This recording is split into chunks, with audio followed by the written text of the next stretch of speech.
We are very excited and grateful to have Salima Cathy Carter with us today. Salima is a teacher in the Minnesota Sufi community. She spent 25 years working with families and children living in poverty and those with mental health issues, as well as supporting frontline workers and therapists. Salima currently practices therapeutic bodywork and spiritual healing.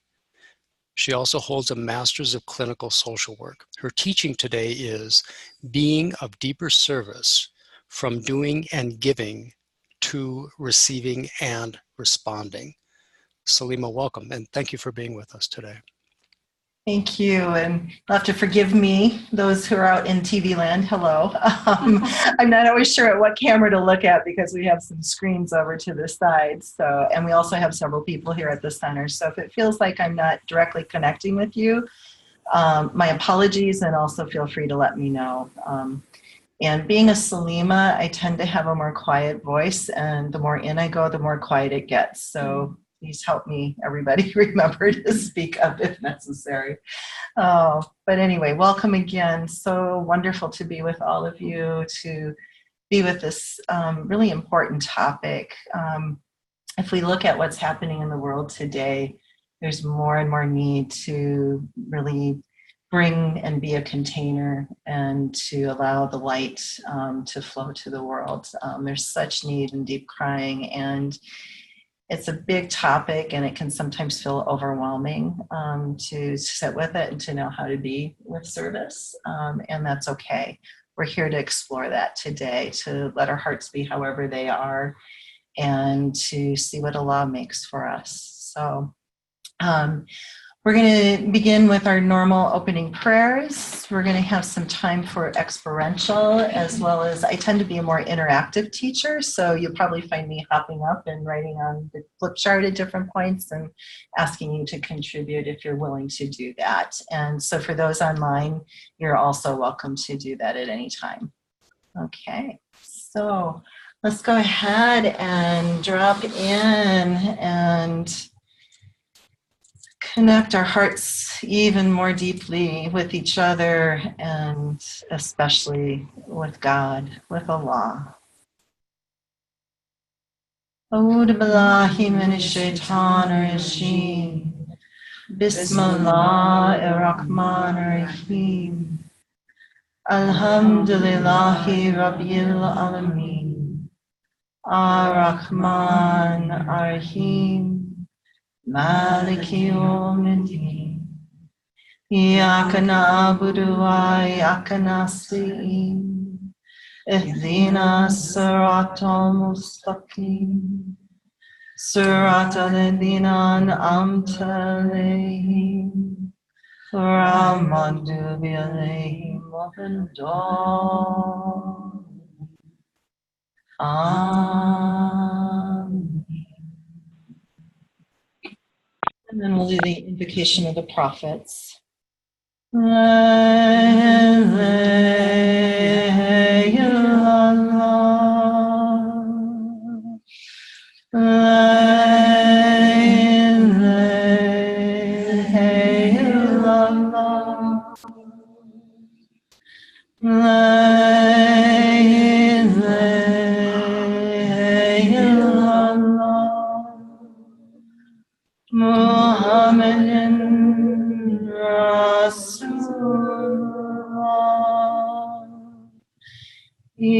Ibrahim Rasulullah.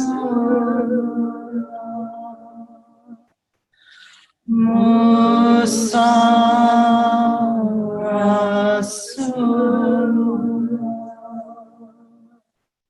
Isa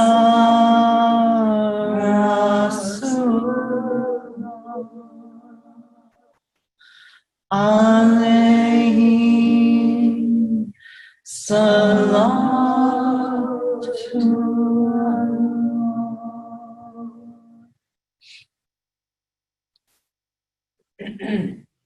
Allah, thank you for everything you give and for bringing our hearts together. And we ask for your help to open a little bit more to what you are giving to us in each moment. and that you will help our hearts open to the message, to the teaching you want us to receive today around service.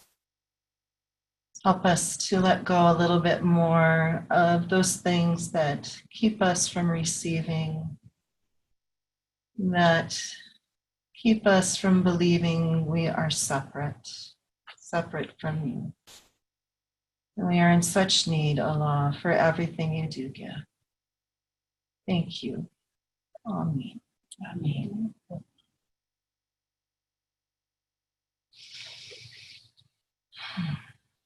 So, this word service, what does that bring up for you? I'm going to get up here. What comes to mind when you think of the word service? Duty. Duty? Great, thank you. What else do you think of?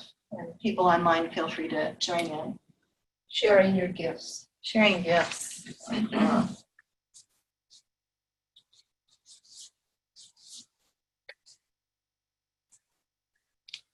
Anything else? Giving. Giving.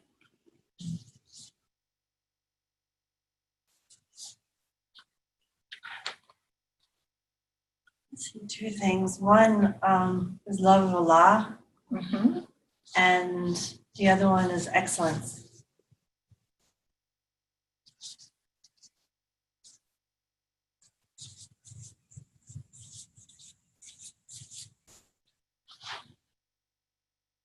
Anybody online have anything you wanted to add?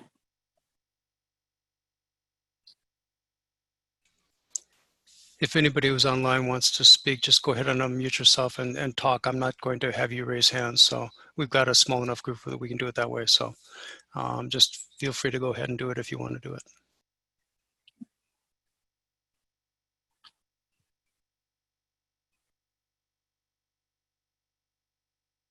Okay, that's okay. This is a beautiful list to start with. How does this list feel? Feel good? Does it feel indifferent? Do you notice with it?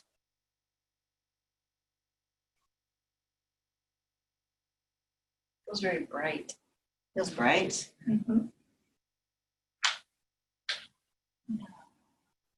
There's a lot here.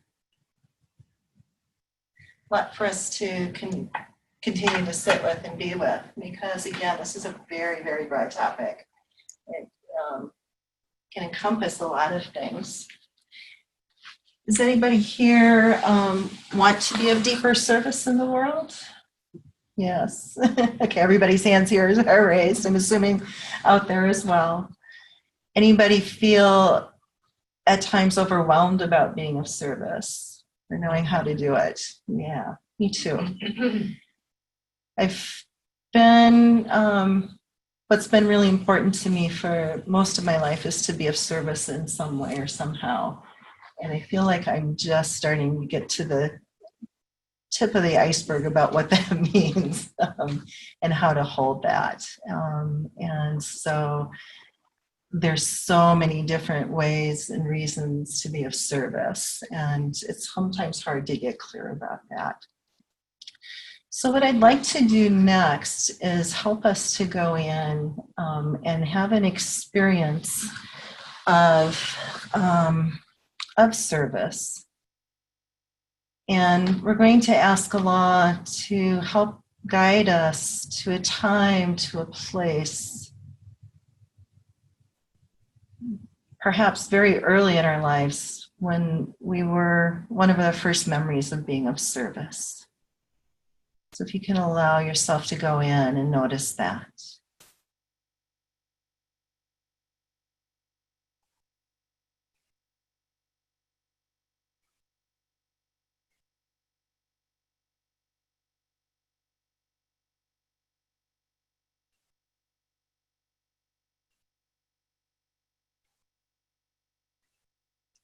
And notice the feelings that come up with that.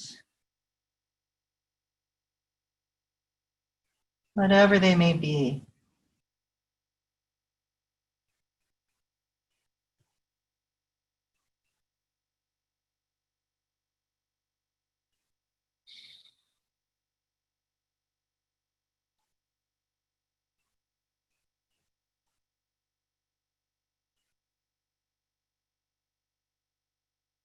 Just gently hold that experience. Allow Allah to hold you in that experience together.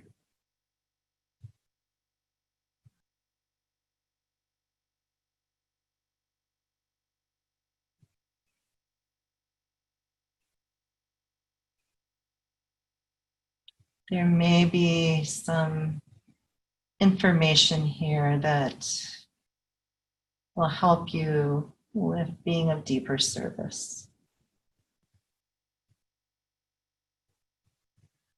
And you don't have to get all of the answers right now. Again, just notice.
You may want to return to that image a little bit later, that memory.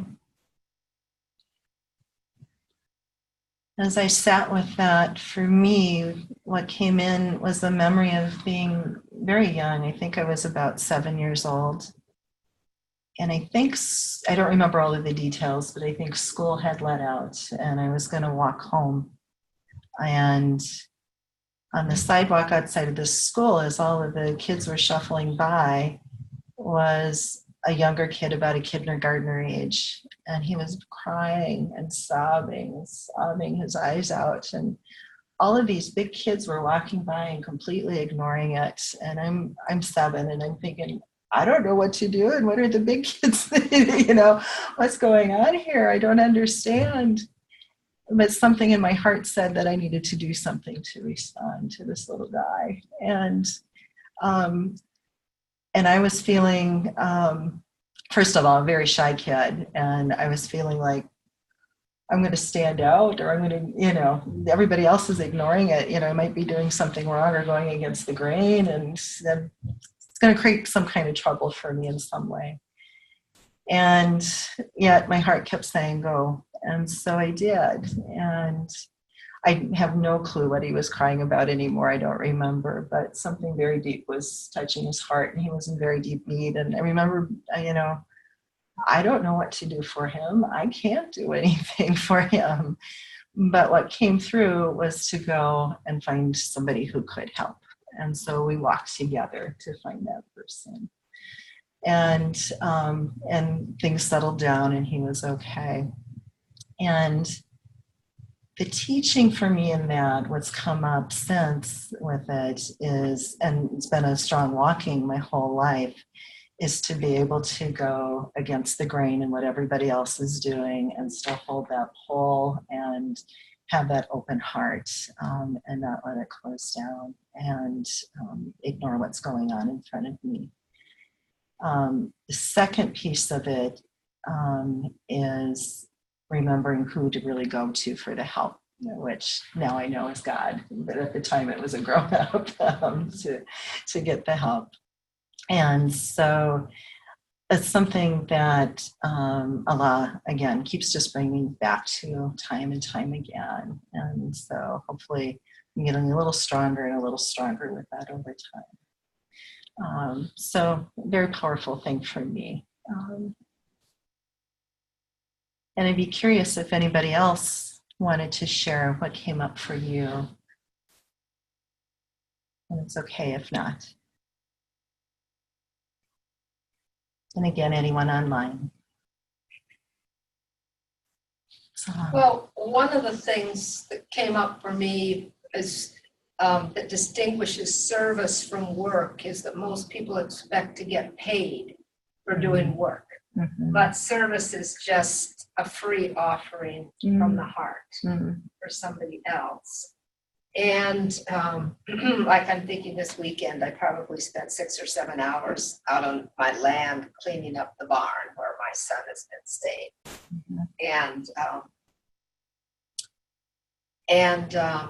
But my earlier memories were just like helping out around the house, you know, helping with the housework. And then when I was in, I think high school it was, I was, you know, I would go and tutor the kids after school and go and help serve meals and, you know, those kinds of things. Beautiful. Yeah. So it was a part of you from a very young age. Yeah, well, I had parents that were very service oriented. So. Yeah. Yeah. But yeah, I mean, just being willing to help out around the house. Is, I think, probably one of the earliest services that most of us get exposed to. Yeah, I think you're right about that. Yeah, beautiful. Thank you. Anybody else have a memory come up of being of service? I remember it must have been early grade school. We were really little, and every Halloween we'd get these little orange either boxes or some kind of container for, I think it was Unicef, and they had a little slot, and we would take that with when we went out trick or treating. And just I hadn't thought about that for ages, but just thinking about that, I realized how good it felt when I was doing it anyway. I just felt it was such a special thing to be able to help someone you don't know where the help is going, you know, the other side of the world or whatever, but it was really a good memory. Good feeling. Yeah. And correct me if I'm wrong, it sounds like it helped you feel connected with something bigger than you. It did, and definitely. No matter where it went. Exactly. Yeah. Yeah. And that's a big piece of service. Yeah. Thank you for bringing that up. Yeah. This was probably about 11, and we had just moved, and so I was pretty lonely, and we moved in the summer, and I didn't really know anyone yet, and we lived in a sort of an adult neighborhood. There weren't really many children there, and my mother got to know some of the neighbors, and one of the neighbor ladies had recently lost her husband, passed away unexpectedly. And she was very lonely and very sad. So my mom asked me if she was actually doing it not only for the lady, but for me as well, because I needed something. And she asked me if I would be willing to go over to this lovely lady's home and polish her silverware. And just, you know, kind of just be there with her. Wow. So I did. You know, Nora, can you speak up just a little bit? an opportunity at home for service because my little brother was 8 years younger and was a delight. So changing diapers and feeding him and that kind of thing. But this was sort of the first adult thing that I can remember really doing, you know, kind of on my own. So it felt like it was a bit of a stretch that you had to step in. It was quite different. Yeah. My parents were very close with us. They were Southern parents, and so we didn't have a lot of freedom to do things on our own. So this was a big deal to be asked to do something like that. And it's like, I've forgotten all about it until now. It was really a beautiful feeling. Yeah. You're invited to step in a way that you hadn't before. Kind of a grown-up way. Yeah, beautiful. And that is a big thing that we're often asked to do, is step in a way that we have not before. And it can be frightening and, but also beautiful. Yeah. Thanks for sharing that. Anybody online have anything you'd like to share?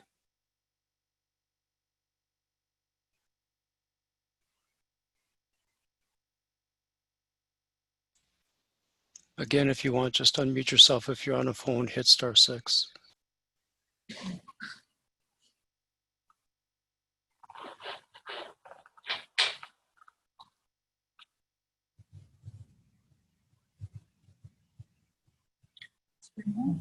Yeah.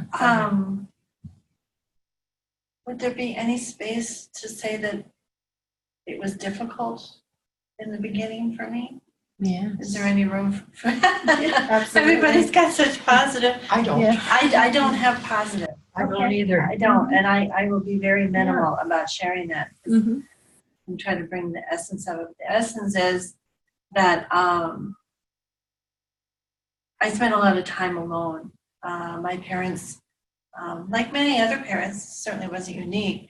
I had an older brother who was very, very talented. I was talented too, but he got all the light, all the focus. And I remember, so I ended up spending a lot of time by myself and was very good at doing that. And I remember one evening we were finishing up dinner, and for some reason, I'm not sure if my mother asked me or if I just initiated something very simple, just taking the dish sponge and wiping off the dinner table. And my dad was there, finishing his coffee or whatnot. And he said, "Good." I was like, "Good." And it was oh. And it was like, all of a sudden, I was being acknowledged for something that, in a way that felt more like an obligation or like Duty.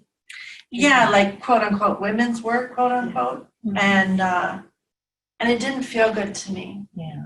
Didn't feel good at all. It's interesting where I'm at now. It's like such a light years, ahead.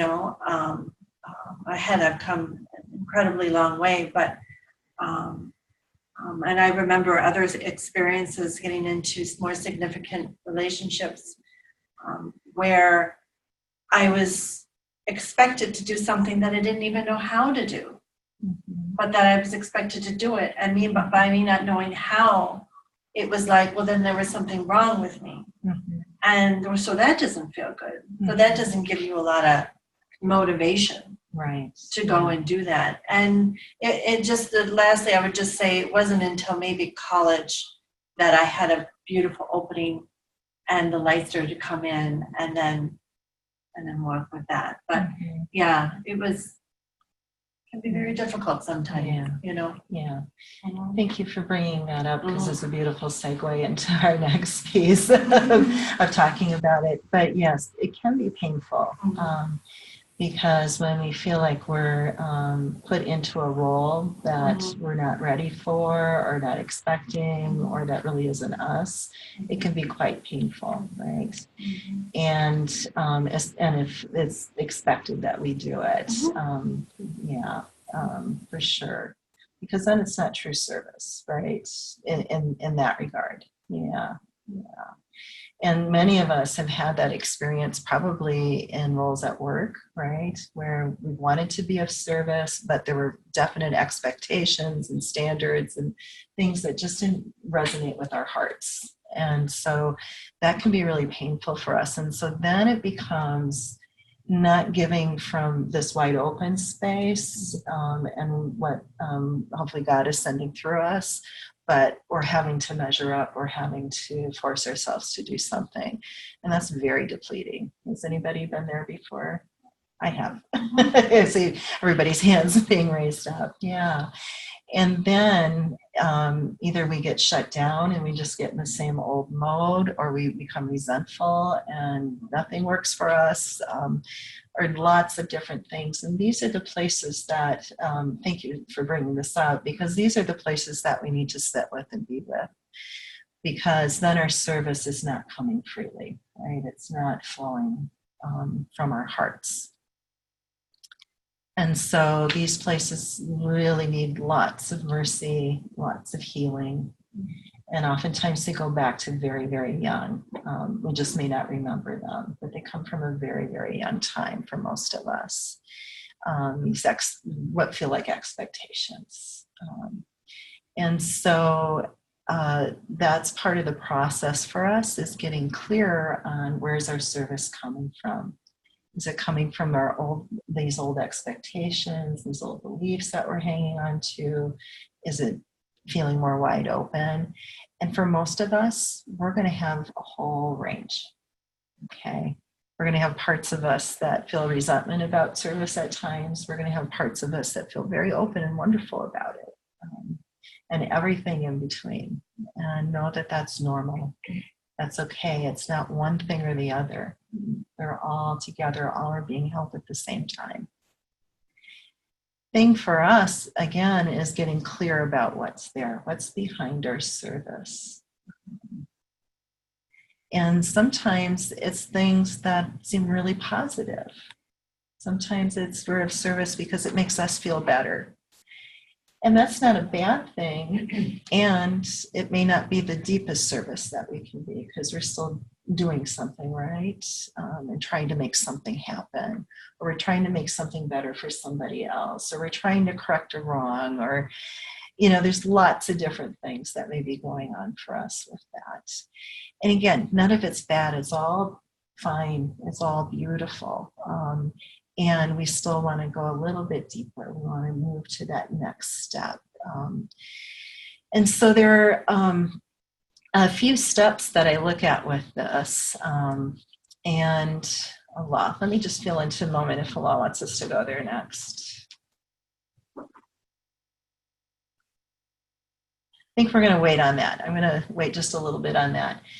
What I'd like to do instead is help us move from this sense of giving and doing, of that really being the service, to receiving and responding, and switching that so that we don't have to put so much energy and effort into it, to free us up a little bit. I know I'm making a big turn here, but given our time, I just want to give us a little bit of chance to look at that.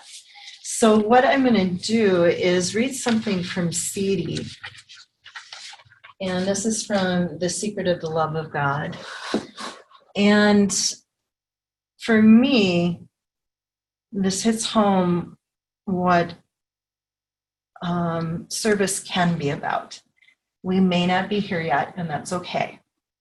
And we may be in process with it, and that's okay. Because we're always doing the walking. It doesn't end. So this is pages 59 to 61 in The Secret of the Love of God. And here, Sidi, I'm gonna not read everything, but just sections of this. He's talking about Rabia Adawiya, a beautiful, beautiful servant of Allah, right? Deep, deep heart. And he's talking about that Rabia is his mother. He gains from her, right? He gets from her, he receives from her. But she's also his beloved. She's like a partner with him in the walking. And his true beloved, not just his beloved, but his true beloved. Sidi's heart resonated so much with Rabia's heart, right? And he says, I witness as she, Rabia, witnessed, and I see within you, he's you meaning us, and with all of my children, what she witnessed. This is what we want of our children. Imagine Rabia and Sidi being our parents. To truly carry the mercy, to completely carry the divine love and the divine beauty, and to see it everywhere in what they see with their, meaning us, our wives and husbands and children, and in dealing with all the people. To see this love and beauty regardless of color or ethnicity or race or gender or even nationality from anywhere, even if they are in heaven or at the bottom of the earth.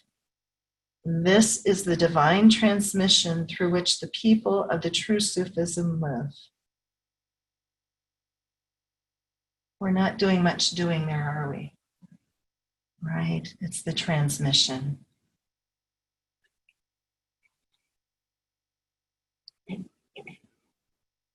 This is what people want from all the wisdom, from all the prophets, beginning from Adam to Abraham to Jesus. And this is just an introduction. Wow, it's just the start. Powerful already. So CD later on asks, will you listen? I knocked at Rabia's door and she gave me permission to write about the story of her life.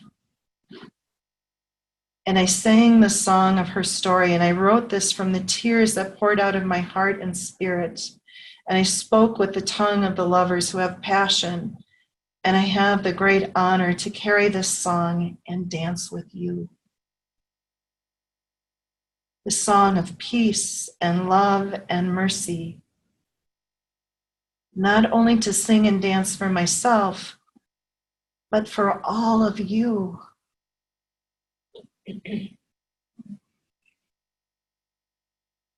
Because all the people are my beloveds. And not only all the people, but the animals as well. This is the true message of God. I hope you will understand what I am saying. All of you open your hearts because the flute of the divine music begins now.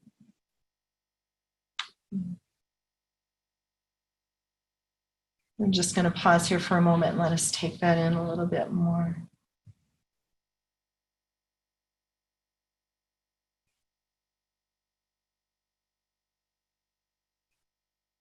Allah sent such deep love through Sidi that it couldn't be contained. His tears overflowed with the love and to all of us. Can you imagine being in that deep, deep love, right?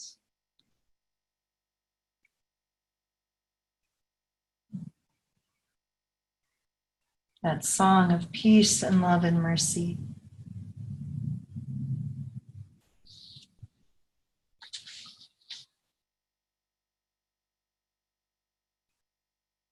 He goes on to say that this love cannot happen or be actualized until the lover, till we, taste a single drop of his beloved, our beloved, with a capital B. True love starts with that. True service starts with that deep taste. This pure drop of divine love has no pollution, no dirt. It is completely pure, coming from the pure heart and the pure spirit, filled only with the love. And that purity exists in each of our hearts. We don't have to try to make it happen. It's there already.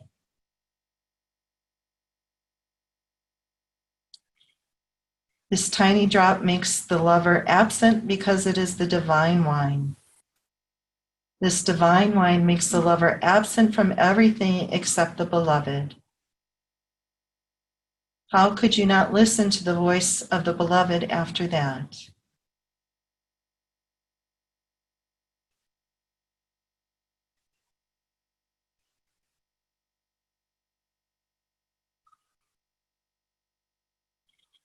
This is the condition to agree with the beloved. What would our lives be like if we were in that flow with the beloved more and more, rather than from a place of duty or expectation or fear?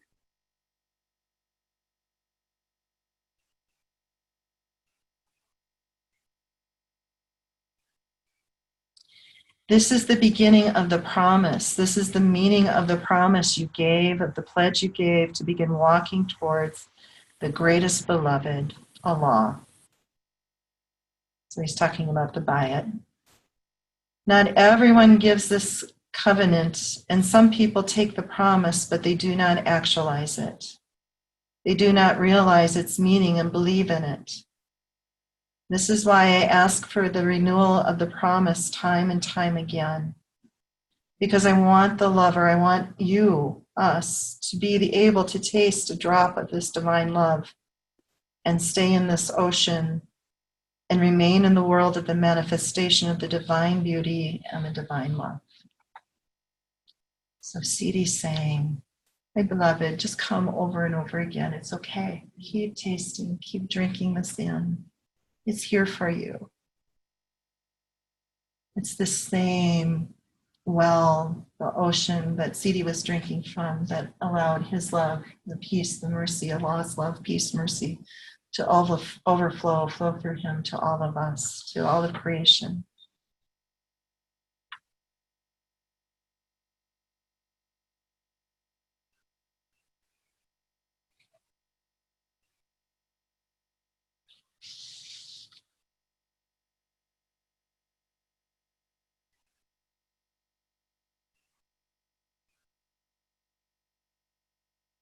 It's a lot to take in. So let's just take a moment and let that settle.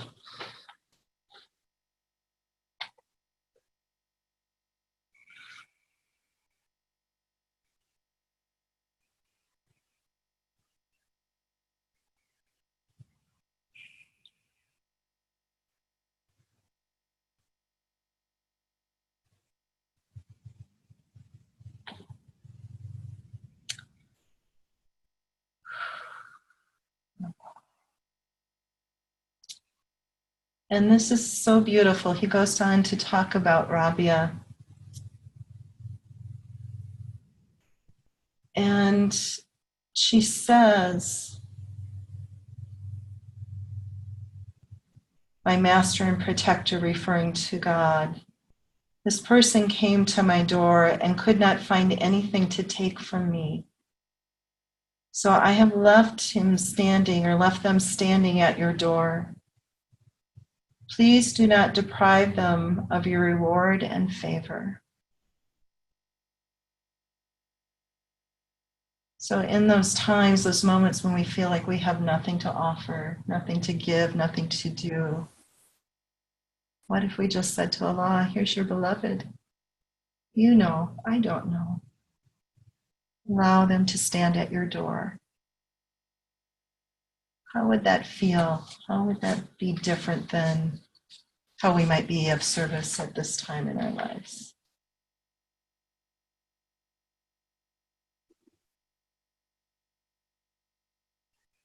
Could be very freeing not to have the answers, couldn't it? To not have to make anything happen. And just to go to the one and allow whatever the one wants to bring. So what Siddhi says, this is the mercy. That was what Rabia was giving this person, the deep service, the deep mercy. She was giving this person their life, returning them to their original source, which Allah wanted. And Allah gives a special mercy to whomever He wants, whomever she wants.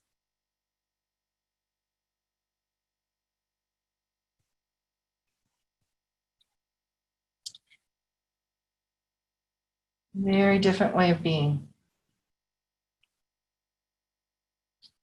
So, last that I wanted to share with you is that Siddhi writes, through us, love reaches all the people on the earth without discrimination. Doesn't matter where we are and what kind of service we're giving. Allah is still flowing that through us if we want to. From the water of this divine love, Allah cleans all sins. He washes all the pain that sick people suffer from with this water. Allah washes all disasters and misery with the tears of the lovers with this water. So if our hearts are crying for other people, those tears are helping to wash. There is a cure for every disease. The tears of the lovers are a cure for every disease. They rejuvenate life. And with these tears, the earth begins to spring forth, bearing beautiful fruit. And God brings down the rain to wash the earth and to purify it. Love this part. Because I don't know if I've heard C.D. say this before. I'm sure others of you have.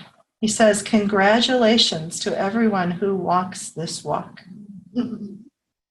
Congratulations to everyone. And I bless their footsteps as they drink from this wine. I ask God to make you one of those, to make us one of those lovers. Amen. Then he writes, this is the end, but there is no end. So seedy. It goes on and on and on. So if we ever think we're going to reach the depths of service, we won't in this lifetime. It takes a little bit of pressure off us, right? It's just a little bit more and a little bit more.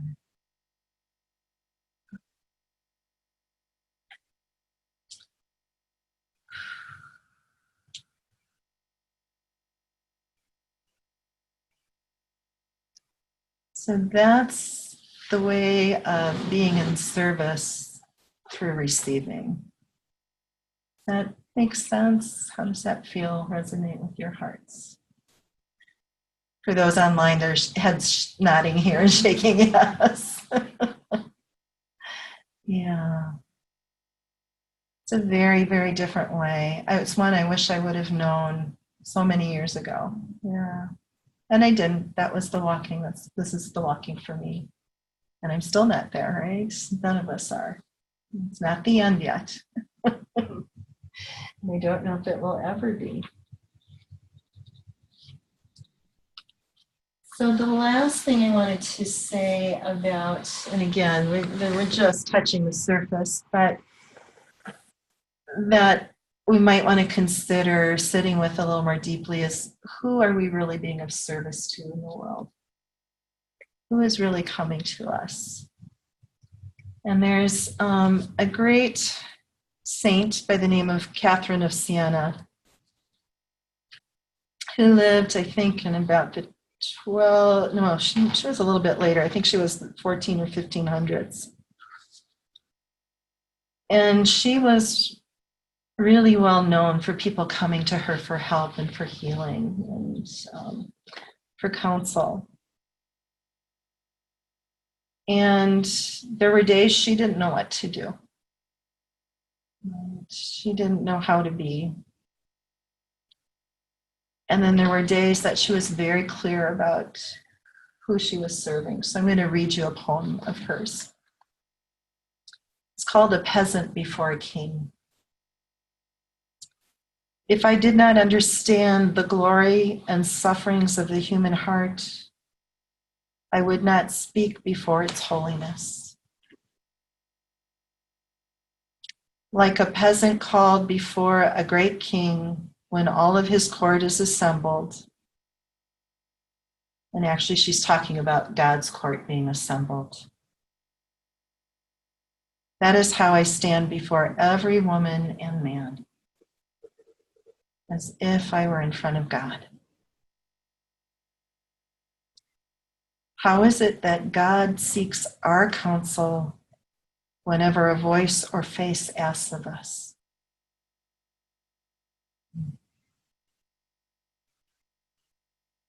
What a sweet divine game God plays. God comes to us in a lot of different costumes, doesn't he? Doesn't God? I stand with humility before every creature when they call me into their court, when they invite me into their hearts. And she says, it's because of your holiness, dear. Because of your holiness, my dears. I can bow before God. So to know that, who are we really being of service to? Right? Who's coming before us? God in each heart is wanting to be known, to be recognized, to be received. Right? That's who is coming before us. And even though God doesn't need our service, don't mean that, but it's a very, very deep place to be when we can see God in front of us and everyone. Very holy place to be. And not easy. Right? I'm going to be honest, not always easy. But inshallah, to get to that place, right? It's what Sidi, Rabia, and Catherine are all pointing that to us, to move a little bit closer to that place and a little bit closer.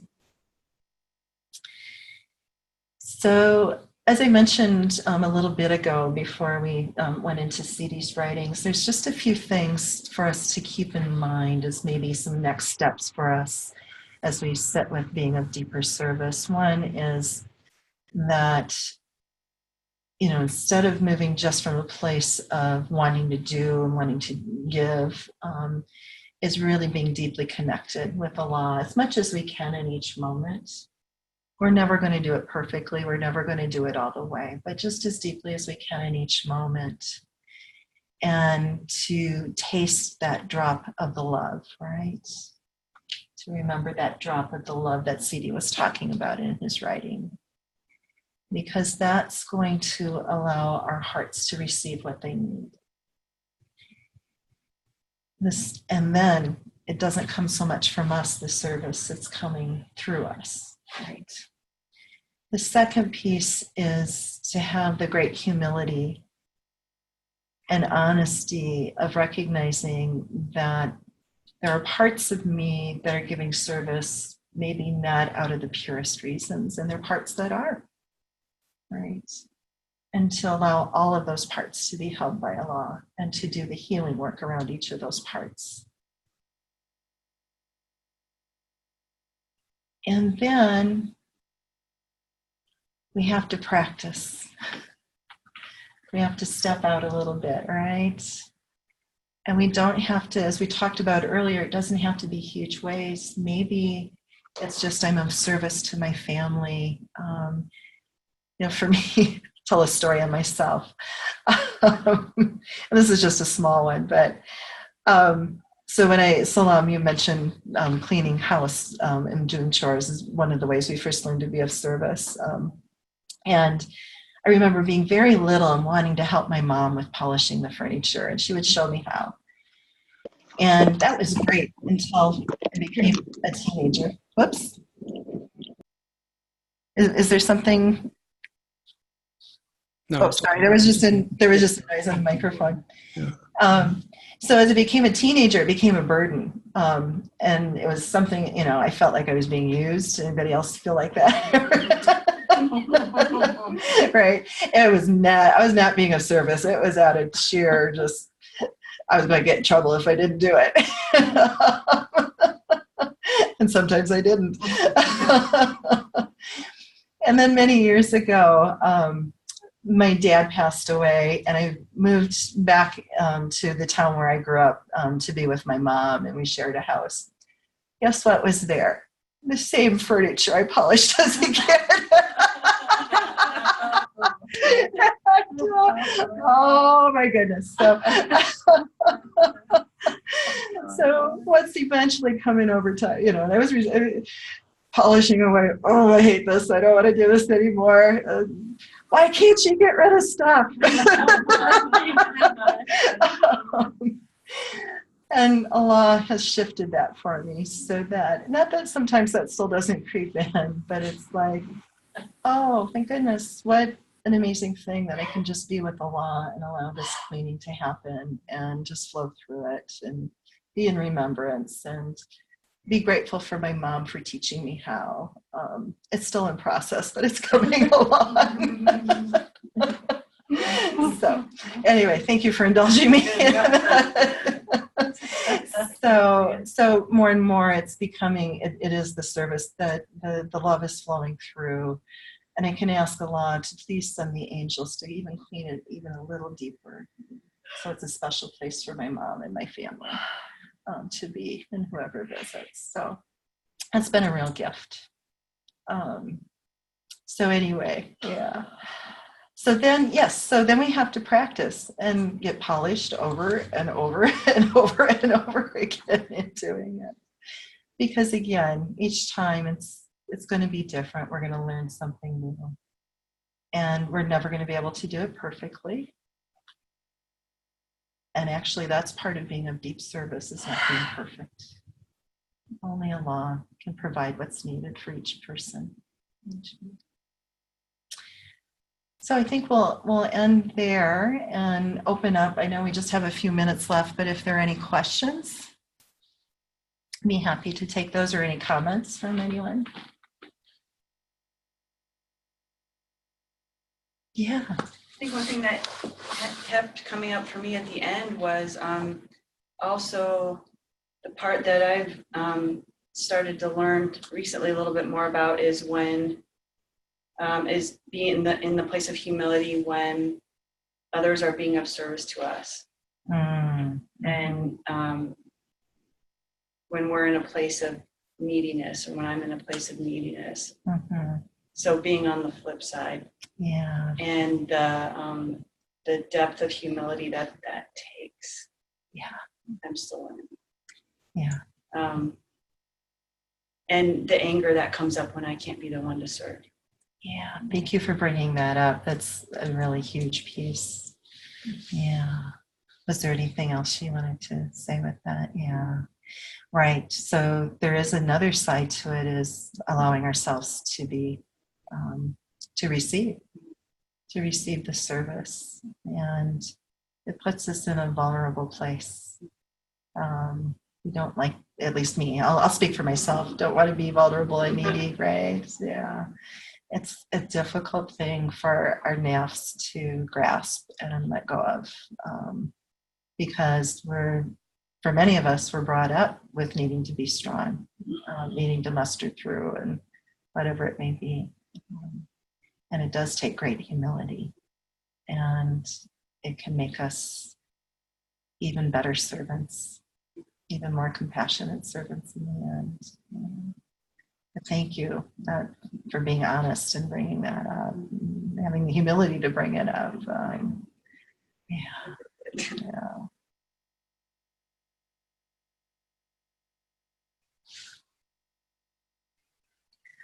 Just like to say it's so interesting, because as kind of what I was saying before, and I know I'm not alone in this, as a woman, I didn't want to be in service. I wanted to develop my gifts and talents.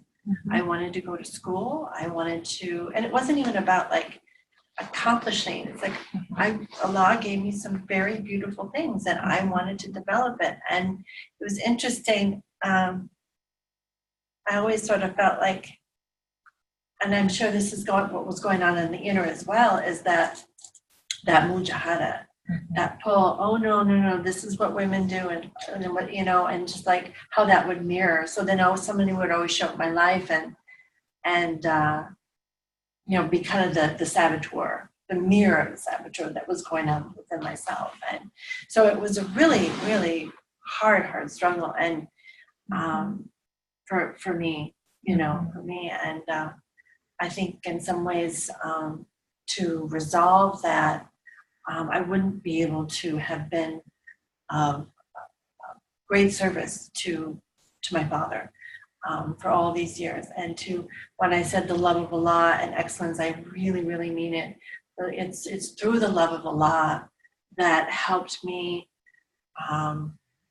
arrive at a place of excellence. And it's not from me, it's coming through me. Like with Sidi and Rabia, they were so non-existent in a way that it could just come through them, and that they didn't get tied up with their nafs and their ego as much, you know, and not that it doesn't get hard, and not that, you know, I get to places where I'm completely overwhelmed, and doing it all wrong, and having to get to this place where like, oh, just give up, you know. And then like, well, everything's a learning, everything's a walking, but it doesn't, until you get to that place where it's just, I just give up. It's like, oh, now I can really get out of the way and do what Allah wants me to do. You know, it's yeah, we could do a whole workshop on this. You know what I mean? It's a big It's topic. a very, very big topic, and I will end on that. And thank you for allowing me to share that. Beautiful. Thank you. Any questions from online or comments? Feel free to unmute yourself if you want to speak, and if you're on a phone, you can hit *6.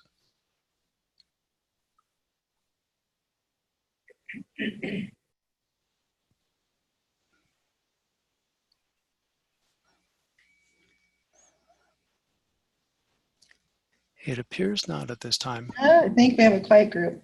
Alhamdulillah. Well, thank you so much, everyone, for joining us for this time. Just this tiny bit of exploration. And again, as we've said, it's a big topic. And I guess what I want to leave you with is that your heart already carries what you need to be of service, and to continue to allow yourself to sit with that. And again, that first memory or one of your earlier memories of being of service may be a doorway that helps you access that a little deeper, to maybe spend a little time with that if that resonates with your heart. And that spiritually, we each continue to carry the lineage of Sidi and what he brings, has brought, and to just allow that same drop of the love to keep flowing to your hearts, to your beings, because it's from there then it will spread to the rest of the world. So, thank you, everyone. Thank you. Thank you.